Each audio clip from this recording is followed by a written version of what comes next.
இன்று சனி பிரதோஷம் மிக மிக சிறப்பான நாள். அதாவது பிரதோஷம் உருவான நாளே சனிக்கிழமை தான். அப்படிப்பட்ட ஒரு சிறப்பான நாளில் போரூர் அருகில் மதனந்தபுரம் ராஜா ராஜேஸ்வரி நகரில் அமைந்துள்ள சிவன் ஆலயத்தில் நாம் அனைவரும் நந்தி அபிஷேகம், சிவனுக்கு அபிஷேகம் நடந்ததை பார்த்தோம். நாம் எல்லோரும் ஏதோ ஒரு விதத்தில் புண்ணியம் பெற்றிருக்கிறோம். நல்லா கவனிங்க.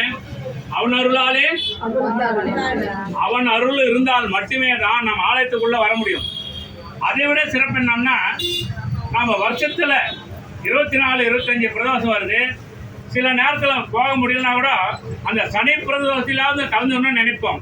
அப்படிப்பட்ட ஒரு சிறப்பான நாள்ல இங்க வந்துள்ள அனைத்து தாய்மார்களுக்கும் அரியன் சிரம் தாத்தி தாங்கள் பாதங்களை தொட்டு நன்றி சொல்கின்றேன். ஏன்னா ஒரு தாய்மார்கள் எவ்வளவு சிறப்பானவர்கள் என்று வாரியார் சொல்கிறார்னா, ஒரு குடும்பத்திற்கும் உலகத்திற்கும் தாய்மார்கள் தான் ஒரு ஆன்மீக ஒரு பற்று உள்ளவர்கள். இப்போ எல்லாம் இங்கே வந்துக்கிறீங்க பாருங்க, ஒரு 100கணக்கான தாய்மார்கள் வந்து இருக்கிறாங்க. ஆனால் ஆண்கள் வந்து ஒரு 10 பேர் தான் வந்துருக்கும்.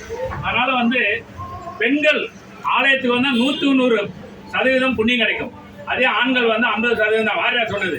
அந்த விதத்தில் நாம் அனைவரும் சனி பிரதோஷத்தில் கலந்து கொண்டு எல்லாம் அல்ல நந்தியம்பெருமானையும் சிவபெருமானையும் வணங்கி நாம் ஒரு பிரார்த்தனை செய்வோம்.